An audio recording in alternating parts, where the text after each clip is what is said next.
Assalamualaikum warahmatullahi wabarakatuh. Salam sejahtera, shalom semuanya.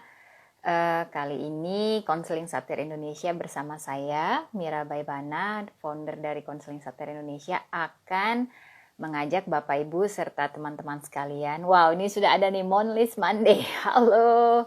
Ya, akan mengajak dan akan mengundang nanti narasumber kita, yaitu Suhu Satir Indonesia gitu ya. Wah, ada Bu Citra juga. Halo Bu Citra. Jadi kalau mau belajar satir, nah beliau ini suhu topnya gitu ya. Untuk Indonesia, untuk Asia, apa namanya, Southeast Asia gitu ya. Wah, beliau salah satu suhu topnya nih untuk belajar satir. Dan ini sebuah kebanggaan, ya honor gitu ya, bahwa beliau mau untuk mengisi acara konseling satir Indonesia kali ini. Nah, beliau ini nanti kita akan tunggu ya. Nah, ini Pak Sukirnonya sudah datang. Oke, akan saya undang ya. Tunggu.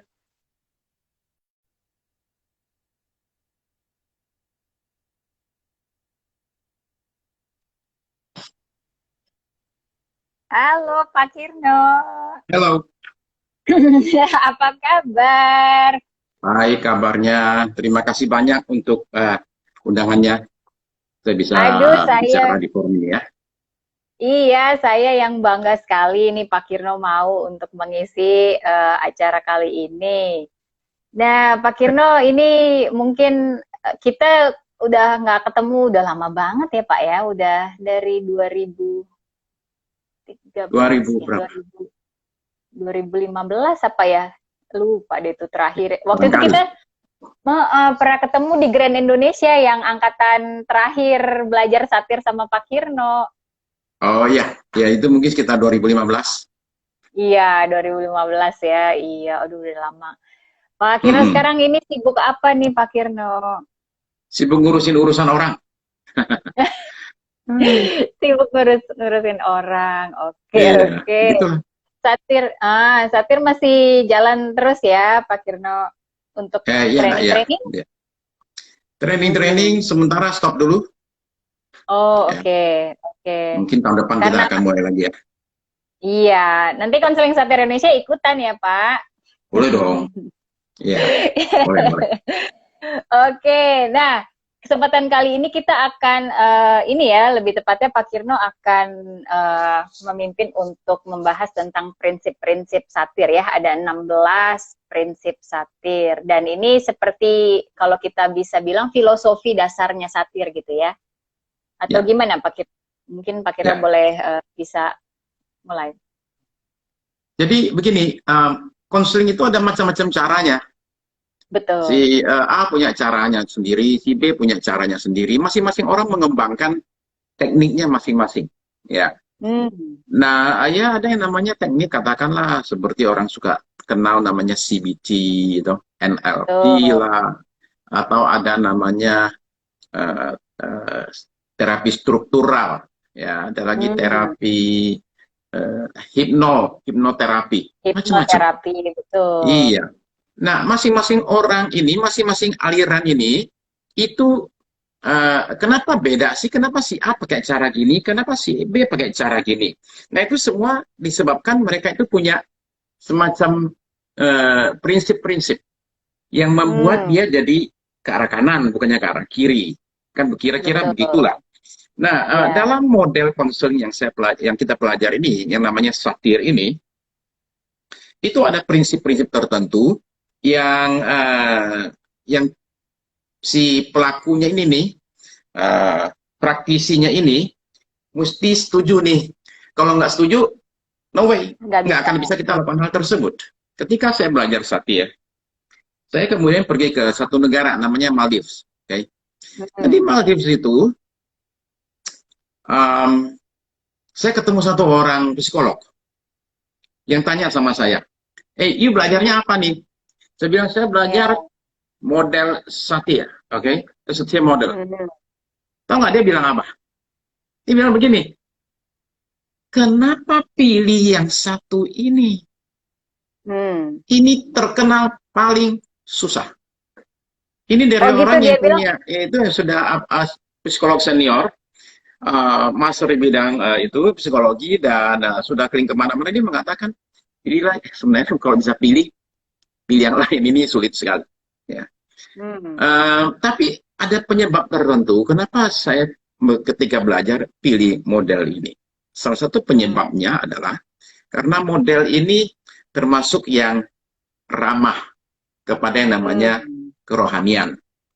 Hmm. Saya punya satu video karena Januari kemarin saya ke Vancouver ketemu sama John Benman sebagai kita punya guru besar dan ya saya rekam dia punya pembicaraan di mana dia membagikan perkembangan terakhir dari model satir dan kemudian dia mengatakan begini, dia bilang saya pergi ke Hmm. China nih, ya, Hmm. ke Tiongkok. Nah di China itu dia bilang saya lagi sibuk sekali, terus dia kasih tahu, tapi di China ada satu hal saya nggak boleh lakukan, saya tidak boleh Oh. ngajar tentang kerohanian, Hmm. spirituality, itu Spirituality. no dia bilang. Nah oke, dia Hmm. sesuaikan di sana, tapi di sini ketika saya belajar saya mengatakan ini yang cocok. Oke. Hmm. Nah, coba kita lihat ya, prinsip dasarnya itu apa aja, karena waktu kita terbatas. Betul. Nomor satu, prinsip yang pertama adalah change is possible.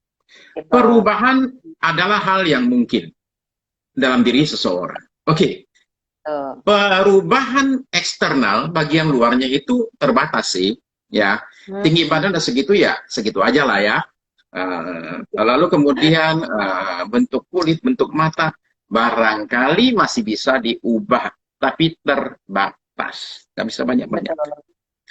Tapi perubahan di dalam diri kita, perubahan internal adalah hal yang mungkin. Ya. Jadi dengan kata lain, satir ini positif banget loh. Nggak ada Hmm. kasus yang nggak bisa diubah.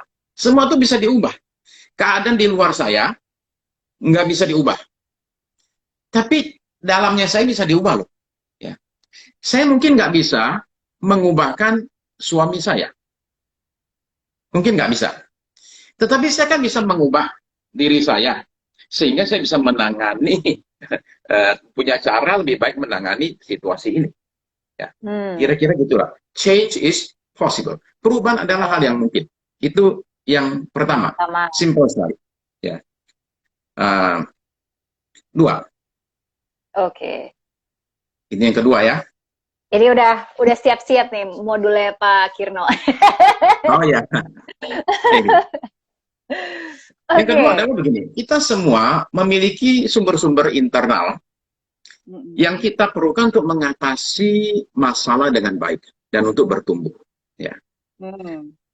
Jadi pendekatannya ini sederhana sekali. Orang yang datang konseling bukan orang yang lemah tak berdaya.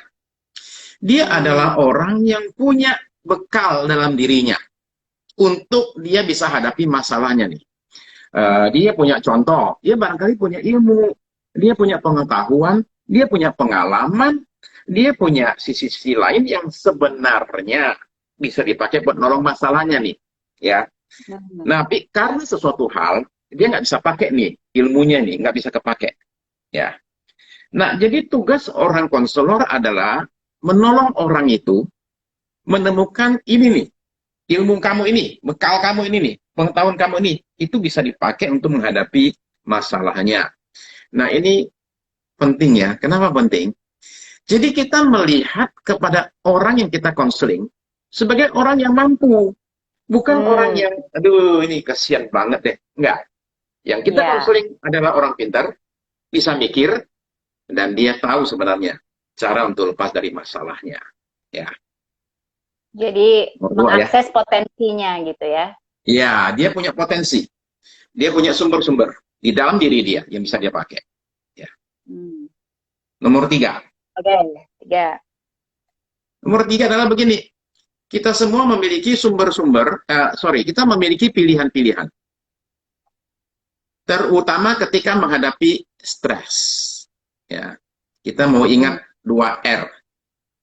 R pertama adalah respons. R kedua adalah reaksi. Apa bedanya? Bedanya begini. Reaksi adalah otomatis, gak mikir. Respons itu pakai mikir dulu. Karena itu respons adalah pilihan. Orang tampar pipi saya, orang pukul saya. Reaksi adalah saya pukul balik. Tapi respons adalah mikir dulu nih, badannya gede nggak? Oke, kok badannya gede, ya udah kita diam aja. Jangan. Kalau badannya lebih kecil, ya kita mungkin pukul balik. Oke, jadi respons itu adalah mikir dulu, lihat sikon dulu. Karena itu dia bisa lebih baik daripada reaksi. Reaksi itu seringkali bikin kita jadi kacau, ya. Karena reaksi itu biasanya emosional. Ya. Nah, jadi kita punya pilihan-pilihan. Ya. Dalam suatu situasi yang kita hadapi. Masalahnya adalah begini. Orang datang konseling biasanya merasa saya tidak punya pilihan. Biasanya. Ya. Contoh lah ya. Mentok ya. Stuck lah gitu ya. Ya. Dia merasa dia kepepet, nggak punya jalan nih. Saya kayak contoh, ada orang datang ke saya dan mengatakan bahwa saya sekarang punya jalan cuma satu, yaitu saya cerai dari suami yang mukul saya. Gitu. Nah, saya merasa bahwa dia punya pilihan lain. Pilihannya apa? Nomor satu, dia bisa meracuni suaminya. Ya. Iya, Nah, itu kan saya pilihan. ingat Kan? Pak Kirno pernah Ya. cerita di kelas. Iya. Ya, itu kan pilihan. Lalu kemudian bisa apa? Dia bisa lapor polisi, dia bisa lapor mertua, lapor orang tua. Ya. Dia bisa belajar karate. Itu semua pilihan untuk menghadapi situasi ini nih. Jadi dia nggak boleh bilang cerai itu satu-satunya jalan. Bukan. Cerai itu satu dari sekian banyak. Jadi semua kita punya pilihan-pilihan. Ya. Terutama ketika kena stres. Itu nomor 3. Nomor 4. Okay. Ada kaitan sama nomor 3 nih ya. Nomor 4. Suatu tujuan utama terapi adalah untuk menjadi seorang yang mampu membuat pilihan. Jadi kita mengkonseling orang, tujuan kita ini apa nih? Orang datang di konseling, sebenarnya dia pengennya apa nih? Utamanya adalah kita ini mesti ketika menolong orang, membuat orang ini menjadi seseorang yang mampu membuat pilihan-pilihan yang baik dalam hidupnya. Jadi kita ajarnya untuk di konseling. Kita ajar dia untuk mikir, untuk menganalisa, dan memutuskan demikian. Nah, ini juga penting, kenapa? Supaya yang kita konseling ini jadi orang yang lebih baik. Maksudnya gini loh, jangan sampai nanti bulan depan dia kena masalah yang sama lagi, dia nyari kita lagi. Nggak bagus. Betul. Ya nggak? Jadi dependen ya. Iya, dia mesti jadi independen, dia mesti menjadi seseorang yang punya kemampuan menghadapi masalahnya. Jadi nggak membebani konselor, tapi juga pada saat yang sama, dia semakin bertumbuh sebagai seseorang manusia. Jadi lebih baik, istilahnya begitu ya. Jadi ketika saya konseling, ya melakukan konseling saya, adalah penting begini. Seorang konselor, itu jangan ambilkan keputusan untuk yang dia konseling. Nggak boleh. Nggak boleh, itu satu dari segi etis ya. Hidup kan hidupnya dia. Masa kita bilang situ ke kanan, situ ke kiri. Nanti kalau ada apa-apa siapa yang tanggung jawab? Iya, kan begitu ya. Jadi nggak fair juga sebenarnya. Ya. Nah, jadi demikianlah. Cuma masalahnya begini loh. Orang datang konseling biasanya suka nanya. Jadi saya mesti bagaimana? Iya, betul. Nah, gitu kan. Ada orang datang konseling soal leher sakit terus. Ya. Jadi saya tanya, situ mulai sakitnya kapan? Dia bilang 6 bulan lalu. Dia ingat persis 6 bulan lalu. Jadi saya pengen tahu apa yang terjadi 6 bulan lalu. Lalu dia ngomong lah, 6 bulan lalu saya naik pangkat. Nah, semenjak itu saya sakit. Ya. Jadi naik pangkat bikin sakit. Saya bilang, kenapa apa itu? Karena saya naik pangkat, Pak. Saya sekarang jadi kasir. Bagian bayarin gaji teman-teman saya. Di situ saya baru sadar, teman saya gajinya ternyata lebih gede daripada saya. Nah, disitulah itu menjadi problem buat dia. Jadi dia mengatakan sekarang, sebulan sekali saya pasti ada 1-2 hari nggak masuk kerja. Terutama pas hari gajian. Karena itu saya bagi gaji sambil marah-marah. Jadi sakit. Lalu dia tanya sama saya, menurut Bapak, saya mesti berhenti nggak? Hmm. Ya saya balikin ke dia lagi, menurut situ bagaimana? Iya, betul. Jadi konseling itu tidak mengambilkan keputusan buat yang dikonseling, tetapi kita berikan dia pilihan dan menolong dia untuk memilih yang benar. Dalam hal ini orang tadi, saya bantu dia supaya dia akhirnya nggak jadi berhenti. Ya. Betul. Dan kemudian saya bilang ya dia mesti beresin dalamnya dia. Oke. Nah itu Hmm. adalah yang nomor 4. Oke. Empat. Oke. Nomor Kalau 5. misalnya sebelum sebelum nomor 5, Pak Kirno, kalau misalnya konselingnya anak-anak juga kita sama ya, bertanya juga menurut dia apa gitu ya. Ya betul. Karena Tetap kan bertanya. karena mm-mm. Karena kebanyakan kan jadi tergoda atau kita jadi ingin untuk ngasih tahu yang baik menurut kita karena kita merasa kita lebih dewasa, lebih tahu Ya gitu ya. betul. Itu godaannya. Ya. Terutama ketika, cuma menurut saya pengecualian kalau menghadapi orang gila. Ya. Hmm. Kalau menghadapi orang gila ya, kitanya agak banyakkan kerja lah dibandingkan dengan dia. Yang namanya juga dia dalam keadaan Oke, udah nggak bisa sepenuhnya bertanggung jawab. Ya. betul, betul. Termasuk Oke. anak kecil juga. Ya. Ya. Hmm. Sekalipun anak kecil pendekatan mungkin beda ya. Ya. Mm-mm. Mm-mm. Saya kemarin dikasih tahu tentang uh, sandbox. Ya. Oke, Terapi kotak terapi pasir ya. ya. Iya, anak-anak Ya. disuruh main di situ, susun, kemudian dari situ baru ditanya-tanya lah. Ya. Hmm. Tapi prinsipnya tetap sama. Dia mesti diajar untuk memilih yang baik, yang paling baik buat dia. Ya, Hmm. gitu ya. Oke, Mm-mm. nomor 5. Oke, lanjut. Pengharapan adalah komponen penting bagi adanya suatu perubahan. Artinya Hmm. begini ya, orang mau berubah, dia mesti punya dulu harapan, kok dia bisa berubah. Kalau enggak, dia nggak Hmm. mau berubah. Oke. Bagian ini penting. Nah, sekarang masalahnya begini, orang yang datang ke kita, itu sebagian besar mungkin sudah nggak ada harapan. Hopeless. Iya, udah hopeless ya. Dia sudah hopeless. Dia datang pada saat sudah kepepet, sudah kacau balau semua, udah hancur lebur, baru dia datang dan dia hopeless. Merasa saya nggak punya harapan. Apa? Ya.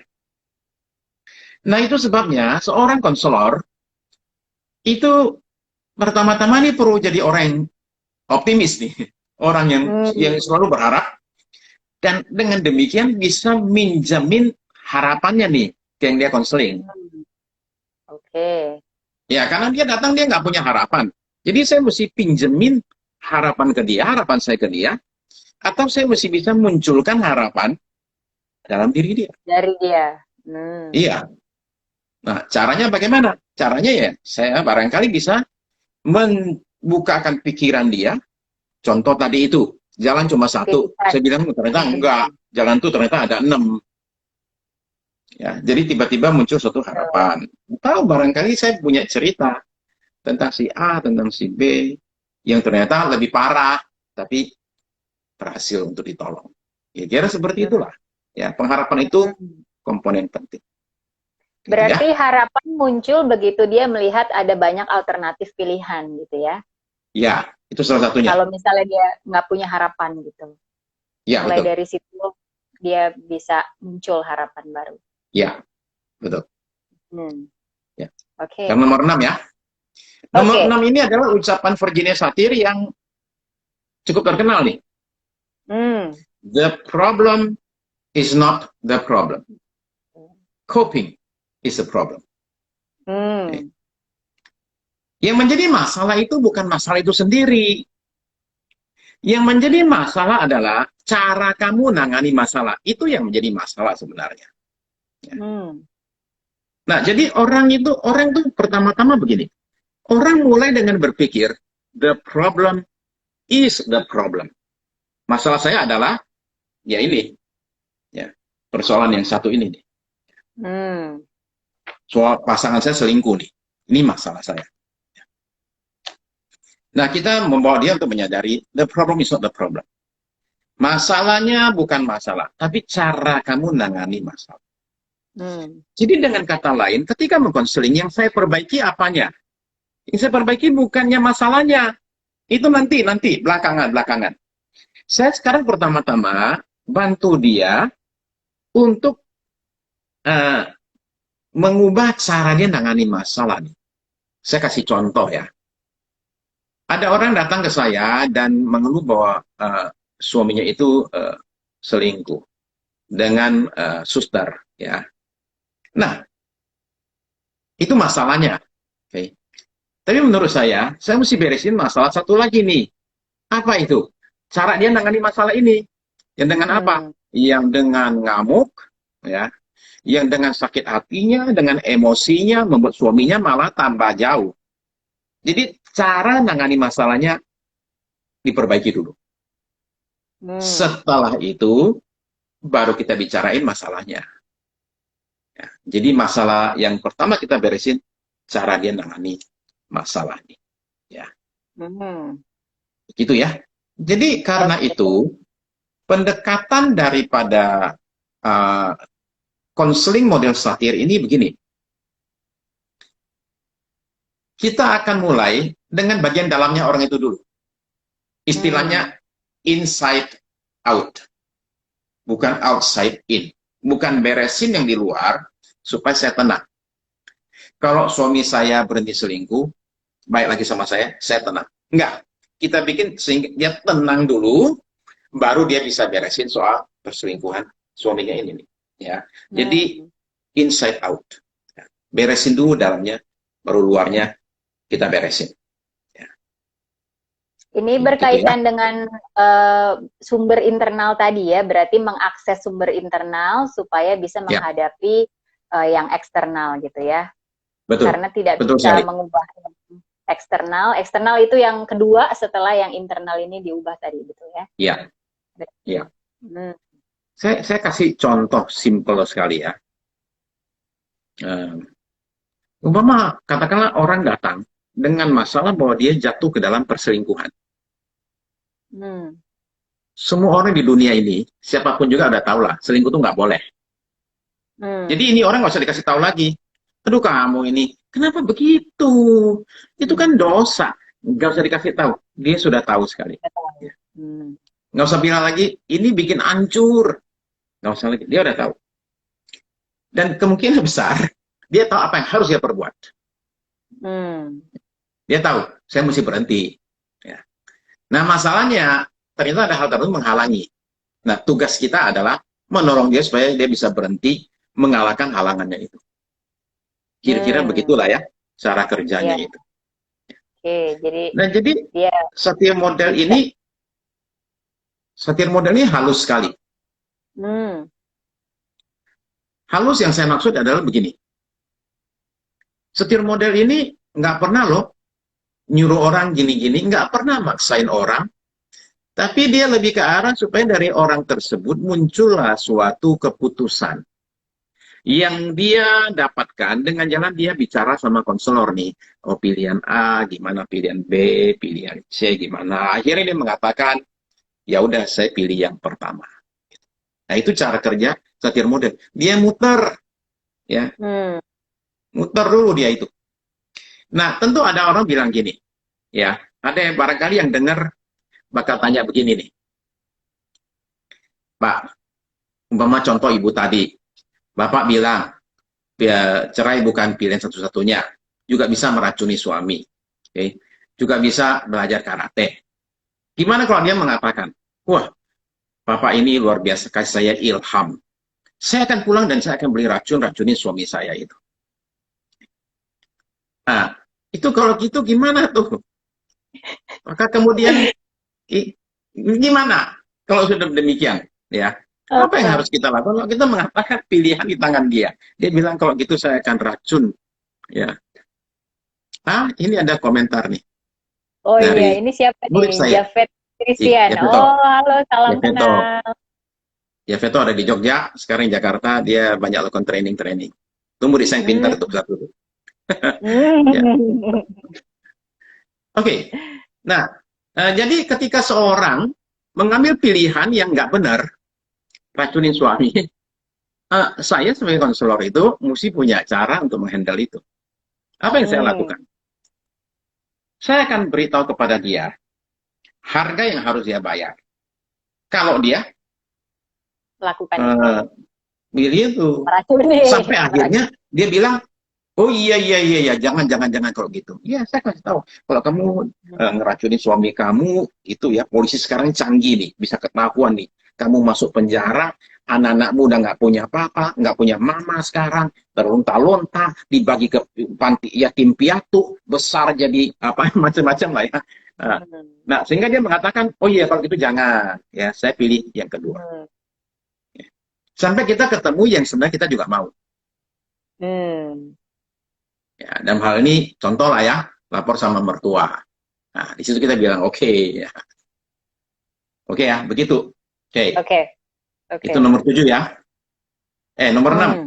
Nomor 6 ya, 7 baru Karena mau nomor 7 dibahas. ya. Nomor 7. Cara seorang menghadapi masalah seringkali adalah cara orang tersebut bertahan menghadapi pengalaman hidup yang menyakitkan. Ya. Nah, kadang-kadang kita kalau orang konseling, kita menemukan bahwa dia hadapi masalahnya dengan cara yang buat kita tuh nggak benar gitu loh. Nggak rasional, nggak bisa menolong keadaannya. Ya. Tapi sebenarnya hal itu tuh dia lakukan sebagai cara untuk bertahan. Supaya dia nggak hancur. Contoh ya, supaya jelas. Ada orang punya masalah rumah tangga. Terus dia lari ke minuman keras. Dia mabok-mabok. Lalu kita bilang, dasar, gak mikir, apa sih kamu minum minuman keras tanpa masalah? Tapi itu cara dia bertahan. Sekalipun itu membuat dia itu kena masalah baru. Tapi di awal dia pikir, kalau saya pergi minum, saya nggak usah mikir. Jadi itu cara Lega, orang gitu ya. hadapi masalah, seringkali adalah untuk dia bisa bertahan. Hadapi pengalaman yang menyakitkan. Ya. Jadi maksudnya gini loh, kita berusaha empati sama orang.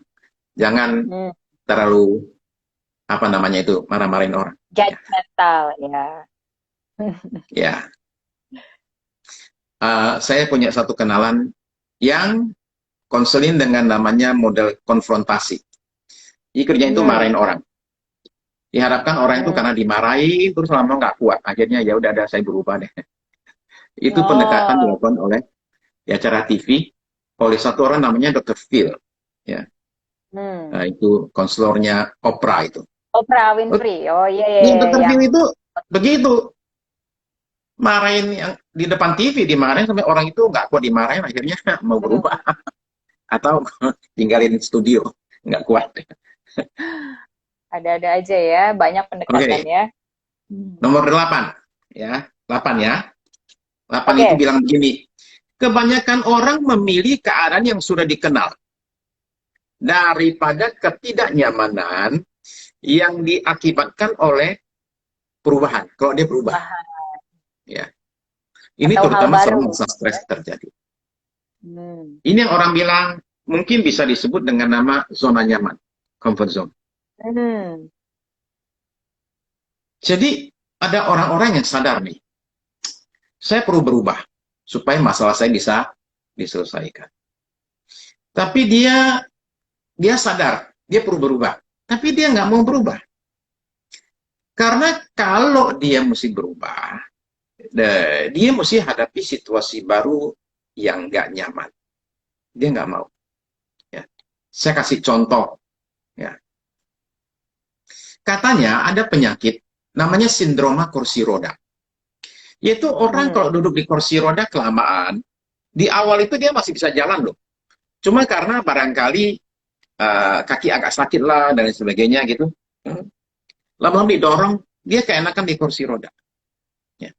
Atau katakanlah contoh lah seseorang yang benar-benar lumpuh nggak bisa jalan. Ya, di kursi roda kan. Terus suatu hari datanglah dokter khusus ini, dokter hebat ini, yang mengatakan saya punya suntikan, sekali suntik kamu akan langsung bisa berdiri dan kamu akan bisa jalan. Belum tentu orang itu mau. Kenapa? Karena kalau dia berdiri, bisa jalan, dia mesti hadapi situasi yang baru sama sekali. Kalau sekarang kan tinggal teriak, mau makan, mau minum, mau mandi, semua orang ngurusin dia. Kalau dia berdiri, dia minta makan ya orang bilang ambil sendiri, udah bisa jalan. Ya, Nah, jadi itu betul. nggak enak. Jadi mungkin orang bisa nggak mau berubah. Jadi kalau hadapi klien, Hmm. kena klien yang kita juga, aduh ini orang bikin pusing aja. Kenapa sih nggak mau berubah? Tolong pahami. Hmm. Ini yang disebut oleh nomor 8 ini. Deh. Ya, dia cenderung Hmm. tetap di tempat yang sama. Ya, sitkon yang sama. Hmm. Oke, next ya. Nomor 9. Oke. Perasaan adalah milik kita. Kita Hmm. bertanggung jawab atas perasaan kita. Ini simple, tetapi ini dalam sekali loh. Dan Oke, susah. perasaanmu adalah perasaanmu, perasaanku adalah perasaanku. Kan begitu kan? Semua orang juga tahu, masa perasaan saya Hmm. punya dia. Tapi begini, Hmm. saya kira ini simple, tapi dalam sekali. Artinya begini,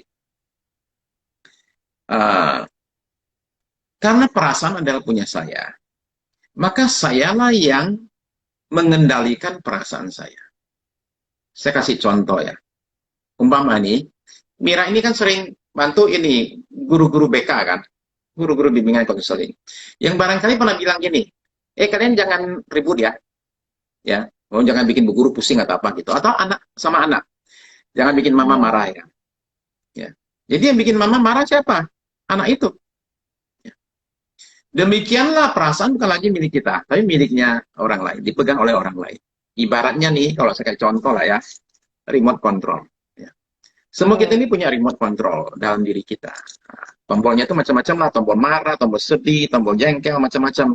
Tombolnya dipencet, Hmm. kita marah. Itu kan demikian. Nah masalahnya, remote kita itu dipegang orang lain. Dia pencet terus, kita marah terus. Akhirnya perasaan bukan lagi milik kita, tapi milik orang tersebut. Ya, Hmm. saya handle kasus-kasus kemarahan, terutama kemarahan. Jangan bikin saya marah. Artinya, Hmm. marah apa enggak, tergantung orang lain. Tergantung. Ya, dikendalikan orang lain. Ya. Iya, betul. Jadi remote-nya mesti dibalikin. Dengan jalan bilang gini, marah nggak marah mah urusan saya. Ya. Hmm. Loh, kalau orang, contoh ya, datang ke saya, terus maki-maki saya, terus ngeludahin saya, gaplok saya. Kalau saya nggak mau marah, bisa nggak? Bisa. Bisa sih. Ya, bisa. Masalahnya adalah kita ini seringkali itu bereaksi. Jadi begitu Hmm. dimaki, langsung marah kita naik. Bisa nggak marah? Bisa.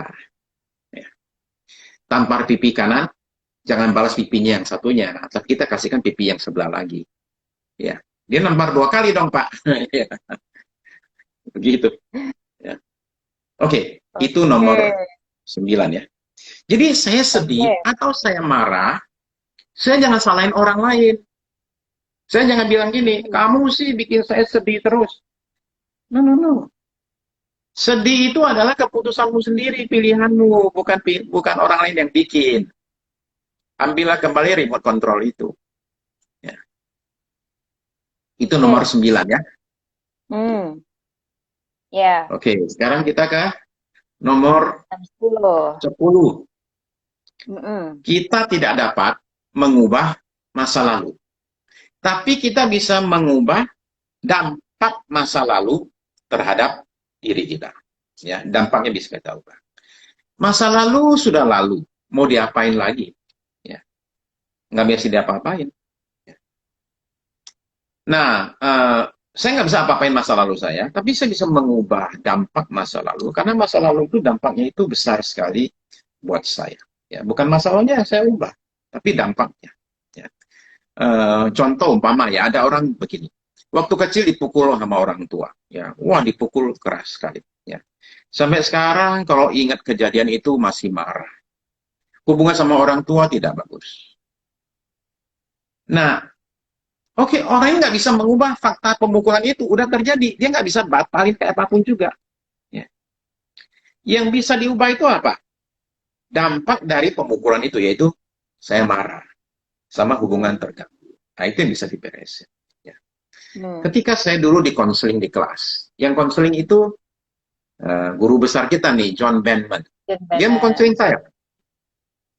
Dan saya temukan sesuatu yang menarik. Menurut saya menarik sekali. Hmm. Yaitu bahwa selama 1 jam dia konseling saya, dia nggak bisa apa-apa. Hmm. Sayanya capek, dia sih saya nggak tahu capek apa enggak ya. Tapi ya udah gitu aja, ngomong-ngomong nggak ada sama sekali suatu momen, suatu Bahkan. breakthrough, nggak ada. Hmm. Yang dibicarakan apa waktu itu? Itu hubungan saya sama abang saya yang nggak baik. Hmm. Saya nggak berantem sama abang saya, nggak pernah berantem, nggak berantem. Oke. Okay? Tapi adalah kami itu uh, ya kalau telepon itu setahun 2-3 kali. Padahal tinggal satu Hmm. kota. Setahun 2-3 kali. Dan kalaupun telepon saya mau cepet-cepet turunin, cepet-cepet tutup, nggak mau bicara lama-lama. Dan saya nggak tahu tuh kenapa, nggak tahu. Sampai akhirnya di kelas di konseling, dan akhirnya ditemukan sumber masalahnya. Setelah 1 jam konseling, nggak ada perubahan sama sekali. Ya.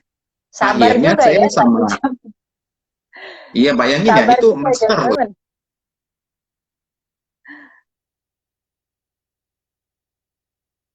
Oh, ini agak freeze. Ini saya yang freeze apa Pak Kirno yang freeze ya?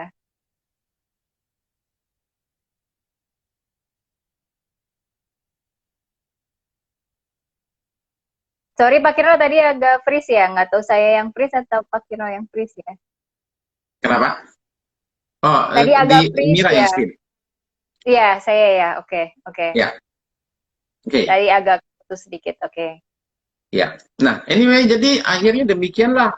Tapi suara tetap terdengar. Gambarnya aja Hmm. agak terang. Iya. Jadi demikianlah setelah 1 jam, dia suruh saya tutup mata. Ketika Hmm. tutup mata itulah saya lihat diri saya waktu masih remaja, umur belasan tahun, ya, masih remaja. Dan disitulah hari itu saya menyadari apa yang menjadi masalah. Kenapa saya Hmm. sama abang saya itu nggak bisa ngomong lama. Ya. Hmm. Oh, saya yang freeze ya. Oke. Ini ada dari Oh Ibu iya, Bu Gita. Bilang, Yuliana. kenapa yang freeze saya? Oke. Oke, berarti agak diulang sedikit mungkin ya, Pak. Oke. Oke, saya ulang sedikit ya. Ini kita sedang bicara soal masa lalu nggak bisa diubah, tapi dampaknya Hmm. bisa diubah. Oke, nah ini yang terjadi Ya, adalah ketika saya di ya. konseling tentang masa lalu saya dengan abang saya Hmm. dulu tuh hubungan tidak bagus. Jadi ternyata ketika di konseling 1 jam lebih nggak ada breakthrough, kemudian saya disuruh tutup mata, saya lihat diri saya waktu saya masih muda belasan tahun, dan di situ saya alami sesuatu perubahan. Ya. Hmm. Saya alami kesembuhan. Dan ketika saya pulang ke Jakarta, terjadi satu hal yang menarik ya. Saya bisa bicara sama bang Hmm. saya selama 1 jam di telepon. Dulu Tahan satu ya. menit, dulu 1 menit, sekarang 1 jam. Hmm. Nah, apa yang berubah? Nggak ada yang berubah. Tapi diri saya berubah. Saya mengalami yang namanya kesembuhan. Ya, begitu. Ya. Hmm. Nah, ini Cecilia Wijaya. Kalau mau konseling, gimana caranya, Pak? DM aja ya. Oke. Langsung, silakan. Ya. Ya. Oke. Jadi nggak Tadi bisa berubah masa lalu. ada Ya. apa Pak Kirno disuruh memejamkan mata, terus apa yang terjadi tuh Pak Kirno waktu Untuk saya pas pejamkan mata, tiba-tiba saya nggak lihat TV. Kayak lihat TV di Oh, depan mata oke. saya itu, saya lagi berdiri, saya yang sekarang ini nih, di depan saya Mm-mm. ada diri saya yang waktu masih berumur belasan tahun. Saya kenal dia Hmm. gara-gara kaosnya. Oh, Kaosnya itu oke. kaos favorit saya. Jadi lucu ya. Hmm. Saya bisa lihat diri saya ketika belasan tahun memakai kaos favorit saya, lagi berdiri di lapangan basket di belakang rumah. Terus saya yang dewasa ini ada di depan dia. Nah, Hmm. kenapa lapangan basket? Konteksnya, karena ternyata saya sama abang saya itu masalahnya itu ada di lapangan basket. Oh, oke. Kita punya gesekan itu terjadi di lapangan basket. Jadi berdiri demikian, lalu saya lihat ke anak ini, ABG ini, Hmm. uh, dan kemudian saya tuh kasihan, ya. Uh, Bu Farah nih nanya, ketika Flashback ini flashback termasuk uh, satir. ini teknik ya. Oke, ini teknik Hmm. ya. Teknik satiru bisa macam-macam menjawab Elva. Iya, Bu Ya, Farah. teknik macam-macam. Hmm. Jadi kemudian apa yang terjadi adalah saya melihat diri saya masih remaja itu, kemudian saya kasihan. Karena saya kasihan, saya peluk dia. Hmm. Jadi saya maju, Hmm. saya peluk dia. Ketika saya peluk dia, saya menangis. Jadi di depan kelas itu, dilihatin orang satu kelas itu, saya nangis, nangis, nangis, nangis, nangis. Um, Kemudian saya peluk diri saya itu. Ketika saya peluk si remaja ABG ini nih, yang kelihatan sedih banget, lagi sendirian, lonely, rejected gitu ya. Hmm. Ketika saya lihat dia, saya peluk dia, dan tiba-tiba dia jadi hilang. Hilang. Hmm.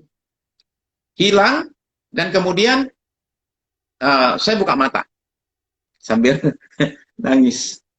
Hmm. Lalu disuruh cerita apa yang terjadi. Ya. Nah, kesembuhan dari situ.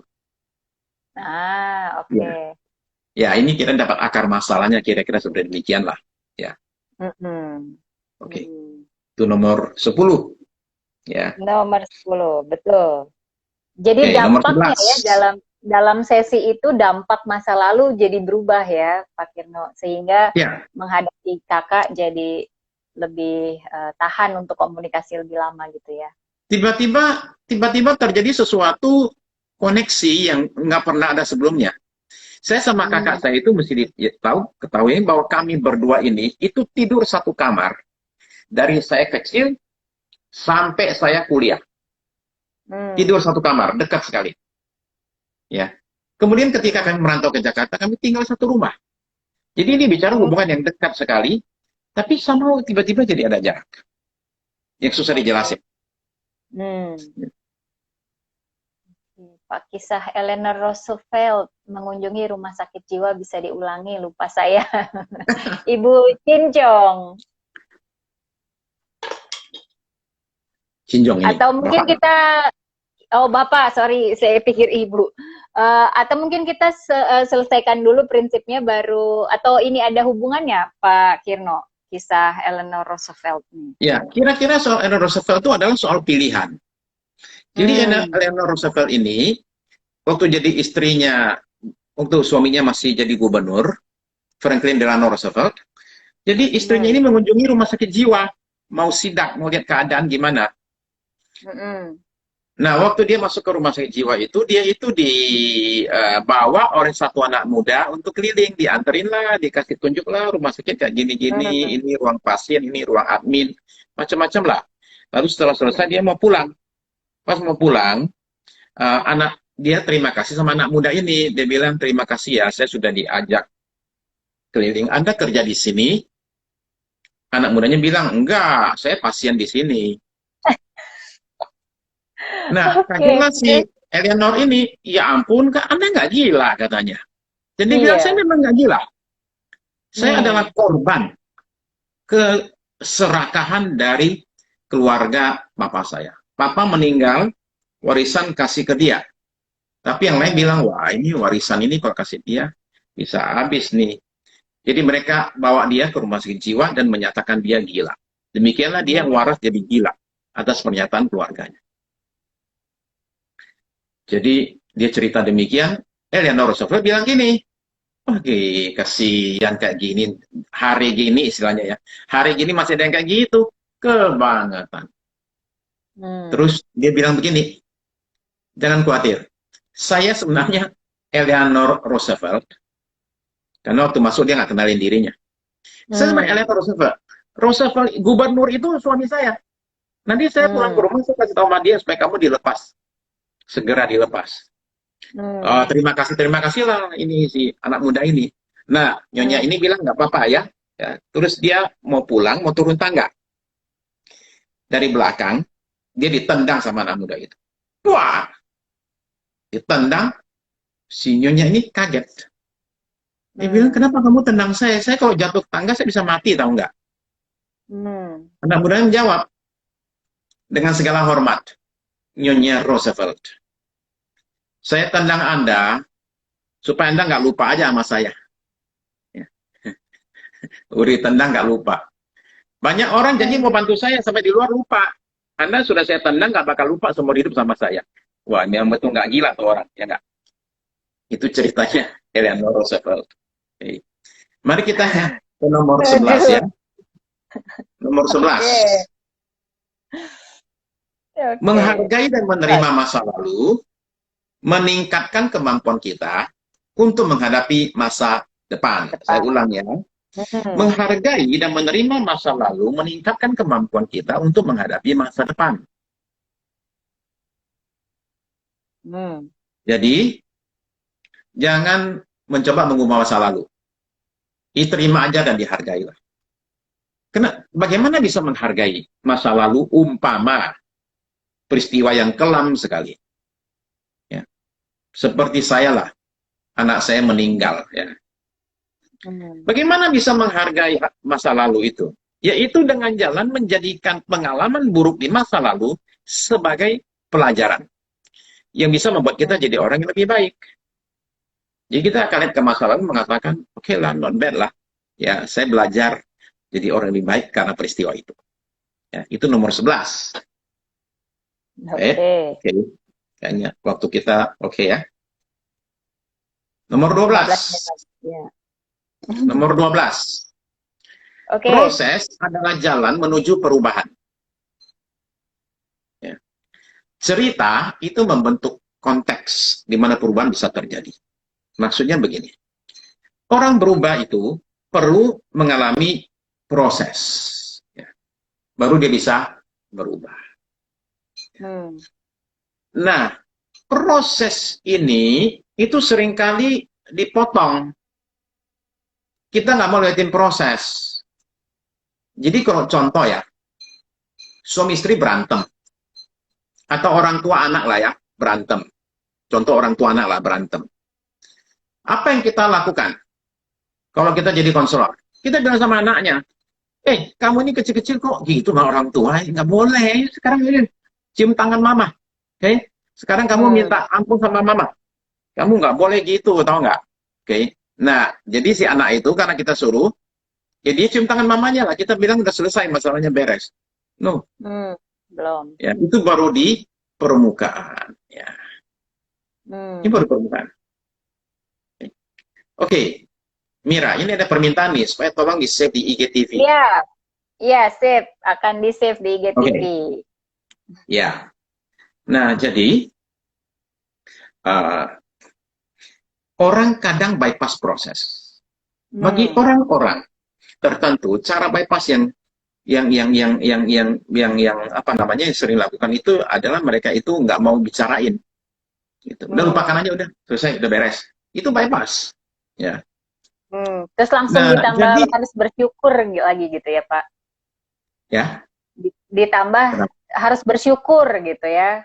Oh iya, di bypass proses terus langsung disuruh bersyukur. Iya, itu kan gitu. Itu membypass proses. Kamu mesti bersyukur lah. Itu bypass proses. Ya. Orang mengampuni. Ya, kita suka bilang gini, udah kamu ampuni aja. Ya, oke lah. Mengampuni itu harus. Tapi prosesnya itu yang harus dijalanin. Mesti istilah orang begini loh. Ini adalah suatu luka yang dalam. Kita jangan kasih apa namanya itu Hansaplas. Oh, ya. Ditutup aja gitu ya, jangan ditutup. Ini nggak boleh. Kita mesti buka dulu di black, dikeluarin dulu sampah-sampahnya, dibersihin, dijahit, ya. Baru terakhir kasih Hansaplas. Jangan di bawahnya nggak ada apa-apa, tutup Hansaplas. Nanti 2 tahun kemudian masalah muncul lagi, kita suka bilang, heran ini orang masalah 20 tahun lalu dia masih bicarakan. Iya, karena 20 tahun lalu itu luka nggak sembuh. Ya. Karena luka nggak sembuh ya jadinya seperti itu. Gitu ya. Jadi proses itu mesti dijalani. Nah, cerita detail yang disampaikan waktu konseling itu perlu, tapi tidak usah terlalu banyak. Ya. Begitu kan. Umpama contoh lah ya. Dalam kasus-kasus, katakanlah seperti perselingkuhan, saya tidak bertanya detail tentang perselingkuhannya.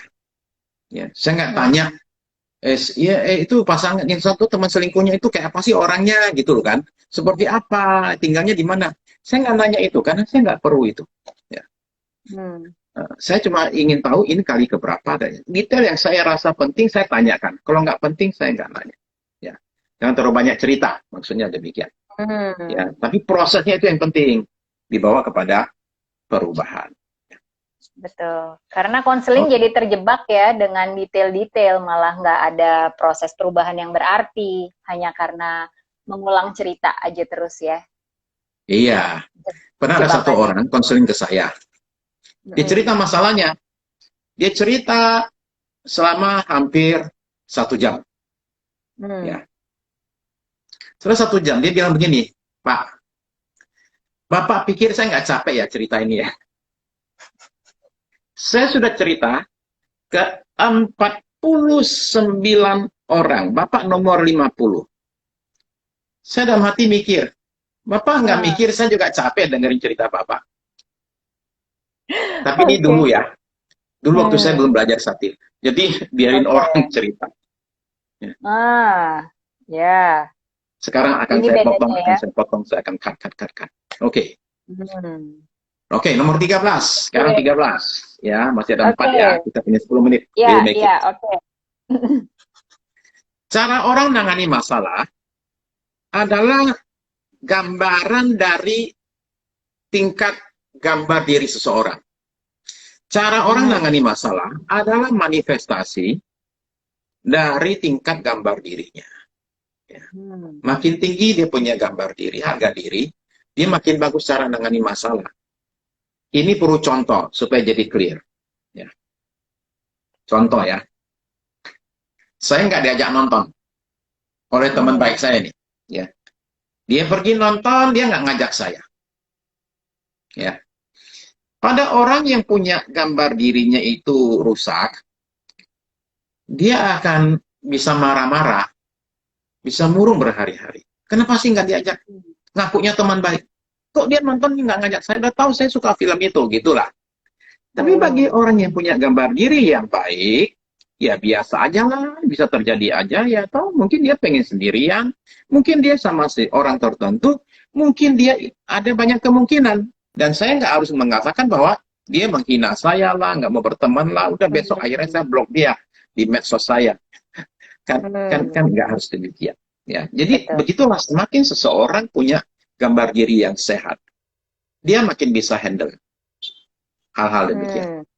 Ya, makin Nggak baik. baperan ya. Ya, itu Nggak istilahnya gitu, baper. baper. Tidak zaman sekarang, baperan. Betul. Ya, begitu. Oke. 14. 14. Semua orang secara umum bermaksud melakukan yang terbaik yang mereka bisa. Ya. Hmm. Hanya karena hal tertentu, mereka nggak bisa lakukan itu. Semua orang secara umum bermaksud lakukan yang terbaik yang mereka bisa. Hanya karena hal tertentu, mereka tidak lakukan hal tersebut. Umpama, ini soal contoh soal mendidik anak, ya, hubungan orang Hmm. tua dengan anak. Semua orang tua pasti ingin anaknya jadi baik. Nah, itu niatnya tuh. Tapi Hmm. seringkali tindakannya itu nggak cocok sama niatnya itu. Umpama contoh lah ada orang tua sampai menyiksa anaknya, ya, karena mereka Betul. merasa bahwa ini cara yang saya bisa lakukan untuk membuat dia jadi rajin Lebih baik. sekolah, ya Pak. Hmm. Ada orang nyiksa anaknya supaya anak saya itu jadi tangguh, kayak seperti demikian lah, ya. Jadi Hmm. niatnya itu baik. Nah, jadi konselor mesti bisa menemukan niat baik itu, lalu kemudian niat itu dihargai, ada Hmm. apresiasi. Anda berniat baik dengan jalan nyiksa anak nih. Oke, Anda berniat baik. Hmm. Oke, kita hargai niatnya. Tapi bisa nggak tindakannya itu diganti? Hmm. Ada nggak Caranya pilihan-pilihan ya. lain yang bisa dilakukan? Ya, begitu. Hmm. Ya, Hmm. nomor 14. Nomor Oke. 15. Hmm. Nomor 15. Proses jiwa manusia adalah universal. Karena itu, prinsip kesembuhan bisa diterapkan di lintas budaya, ya, dan lingkungan yang berbeda. Proses jiwa manusia itu universal. Semua orang sama aja, mau kulitnya putih, hitam, kuning, hijau, kelabu, sama aja. Kalau digaplok, dia sakit, ya Marah. kan? Ya, ya, dia marah. Ya.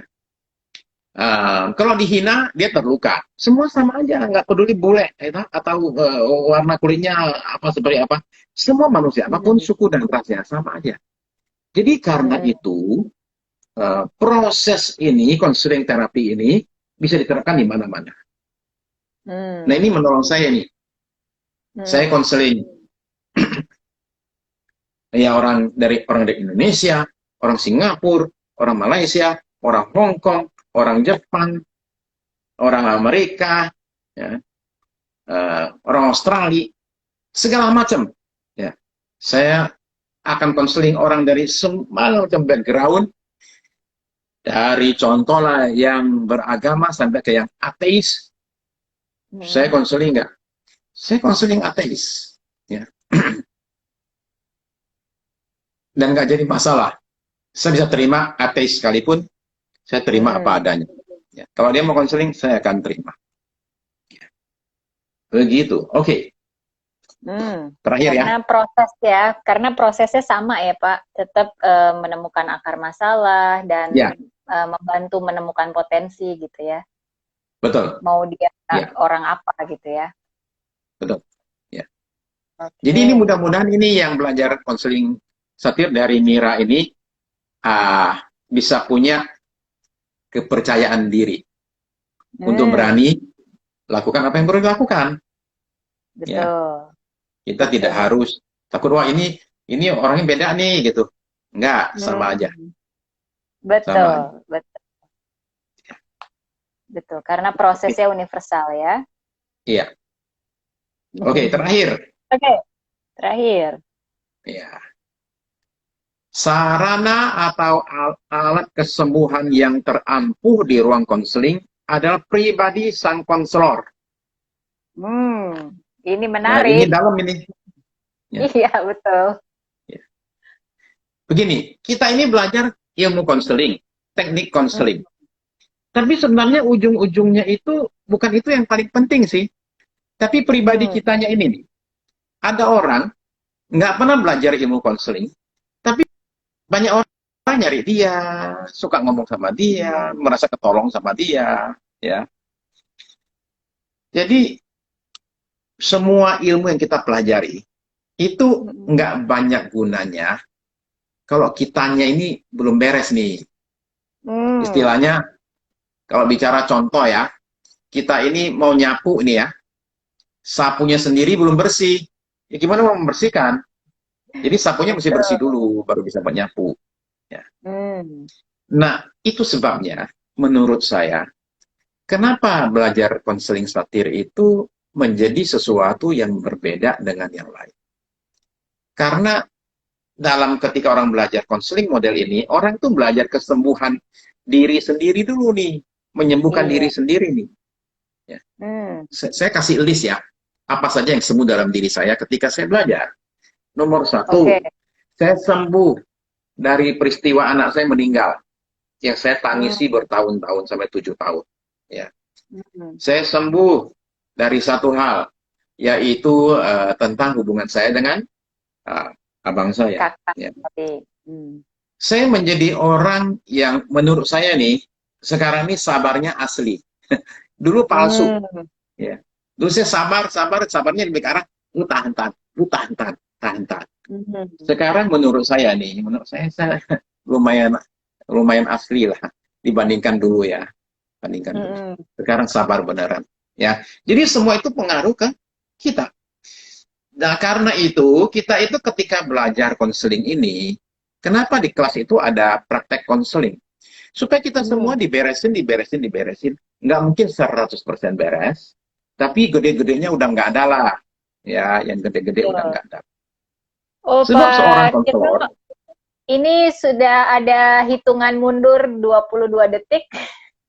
oke, sip. Ya, ini apa namanya? Berarti kita menutup tadi dengan bahwa pribadi kita sebagai terapis juga harus dibenerin dulu ya, diberesin Ya, dulu ya.